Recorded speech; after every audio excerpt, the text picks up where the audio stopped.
Il est temps maintenant de faire un pont si on veut, entre le passé et le futur. Ce pont, c'est celui que forme le Bauhaus, ce mouvement d'architecture qui est né dans la République de Weimar dans les années 20 et dont l'esthétique est omniprésente dans le monde entier, dans des pays tropicaux comme le Brésil, comme Tel Aviv par exemple, mais aussi dans l'esthétique générale.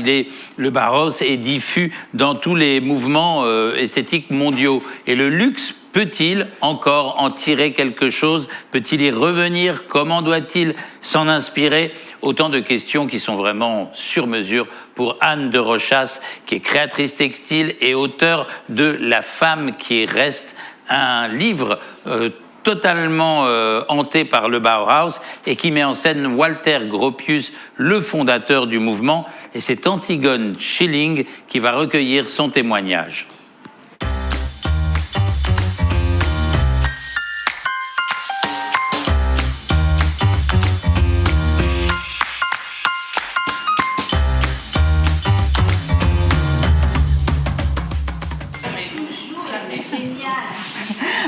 Bonjour Anne, je suis ravie de vous recevoir. Alors, dites-moi, la France des années folles, elle semble bien loin de ce qui se passe en Allemagne à la même époque. Alors, le Bauhaus, c'est la trame de votre livre, La femme qui reste. Qu'est-ce que le Bauhaus nous a apporté ? Je crois que le Bauhaus a apporté le fait de réfléchir le monde autrement. C'est-à-dire, ce que j'ai trouvé très intéressant en commençant mes recherches sur ce roman, c'est qu'on a beaucoup d'idées préconçues sur le Bauhaus et qu'il faut le penser comme vraiment le geste d'une époque. C'est-à-dire, qu'est-ce qu'ont fait ces gens? Ces gens se sont tous retrouvés d'abord à Weimar, puis après à Dessau, et ils ont réfléchi à leur propre monde. Qu'est-ce qui était autour d'eux? Donc le Bauhaus, on a tendance à penser que c'est une esthétique, un style, et Gropius était absolument désolé que si ça devait en arriver là, et c'en est un peu arrivé là malheureusement.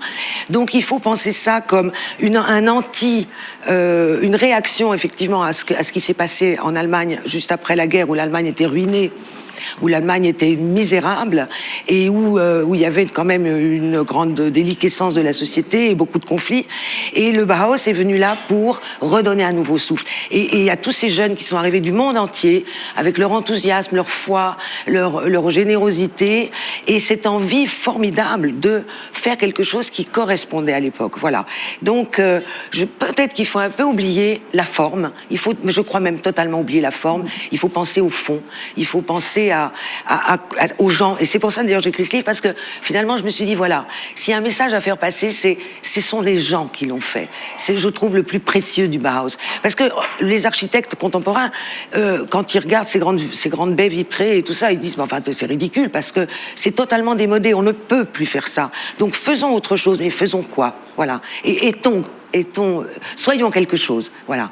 Et comment Joseph Albers accueillait les élèves? Il leur disait, n'oubliez pas que nous sommes pauvres, ce qui est formidable dans un endroit comme ça où on parle du luxe, mais ça voulait dire, n'oubliez pas la situation, voilà. Et n'oubliez pas d'abord que nous avons peu de ressources, que nous devons faire avec, et qu'il faut inventer, il faut pas penser comme on pensait avant, voilà, c'est ça. D'accord. Alors, c'est un mouvement qui est quand même très très riche avec les écrits, puisqu'il y a Klee, il y a Kandinsky, il y a Itten, mais ce ne sont pas uniquement des théoriciens. Alors, ce ne sont pas des théoriciens puisqu'ils enseignaient, enfin, ils étaient là très très proches des élèves, mais je pense que, je pense que les élèves comprenaient pas toujours leur théorie. Hein, ça, c'était quand même très abstrait, et notamment Klee. J'ai lu des témoignages qui disaient non, Klee, on comprenait rien en fait, mais on se laissait porter, on se laissait inspirer. Et donc, ça, c'était formidable. Et quand on regarde ces théories, finalement, c'est un solfège. C'est un solfège qui sert à faire de l'harmonie. Et je crois que c'est ça qui est important. Ils avaient à leur disposition un langage, ils apprenaient ce langage et ils en faisaient quelque chose qui sonnait juste. Et je crois que ça, c'est une chose qu'on peut tout à fait récupérer maintenant. Donc non, une fois de plus, pas dans la forme, pas dans cette épure qu'on pense être absolument immuable, mais dans la réflexion de qu'est-ce qui sonne juste, voilà. Alors, dans votre passé, donc, vous vous êtes occupé notamment de la recherche et de la création textile chez Yves Saint Laurent. Oui. Et au Bauhaus, justement, les textiles, c'est considéré un peu comme un secteur mineur et il était un peu dévolu aux femmes. Absolument. Alors, bon, les femmes étaient effectivement considérées comme bon, enfin, il fallait en avoir parce qu'il fallait avoir des femmes, quoi. On pouvait pas, si on était un peu progressiste, il fallait accueillir les femmes. Mais on considérait qu'elles ne pouvaient pas voir en 3 dimensions. Donc elles ne pouvaient pas faire de l'architecture. Si on ne peut pas voir en 3 dimensions, on ne peut pas d'architecture. On fait du textile. Et c'est là, alors elles avaient comme maître, elles avaient Klee et Albers, qui leur enseignait le toucher, et Klee qui leur enseignait la structure et la couleur. Et à partir de ça, elles ont été terriblement inventives.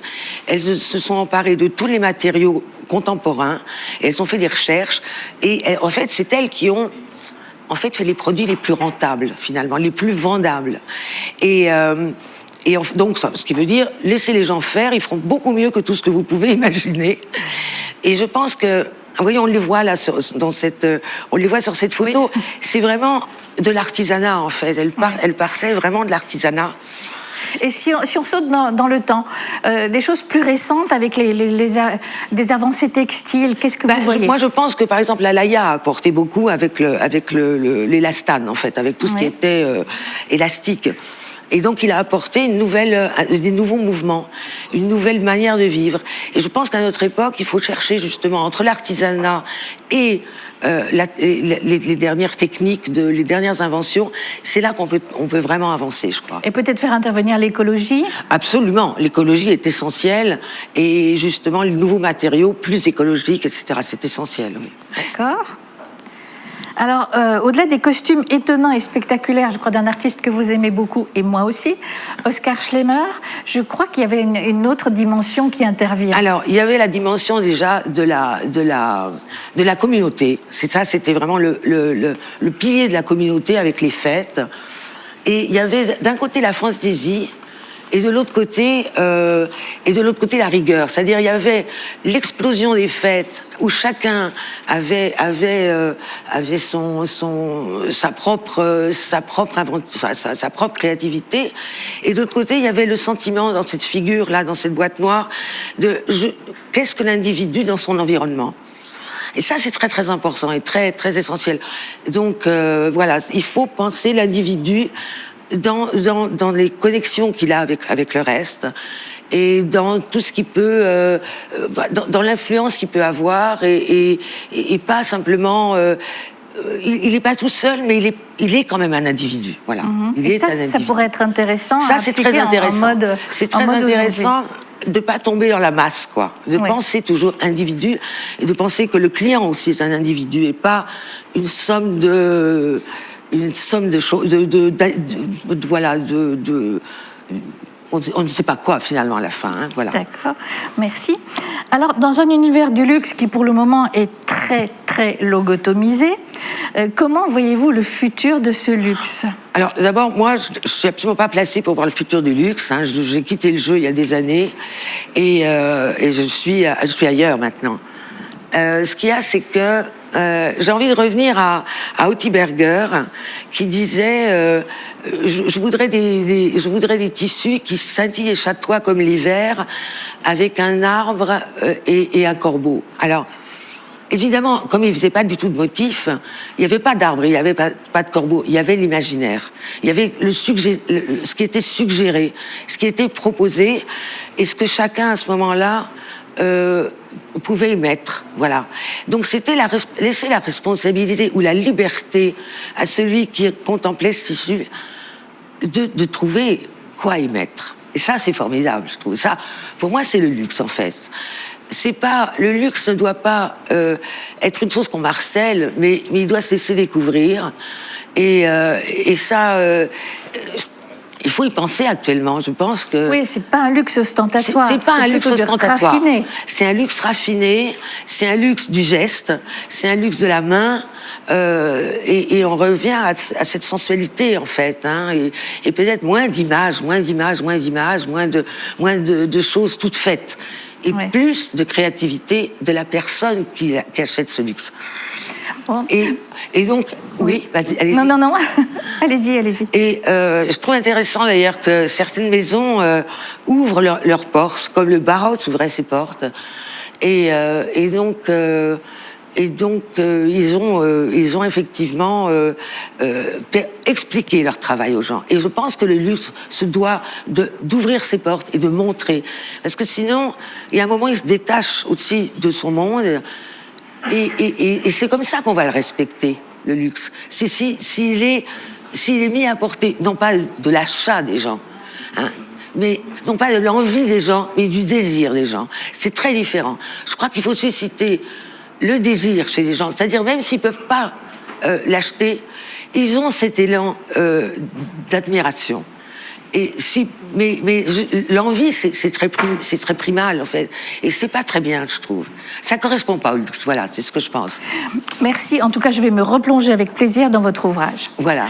Alors, et si un petit oiseau bleu nous écoutait, partagez avec nous ce qu'il voit. Patrick Calmels, de Twitter, nous parle maintenant de narration.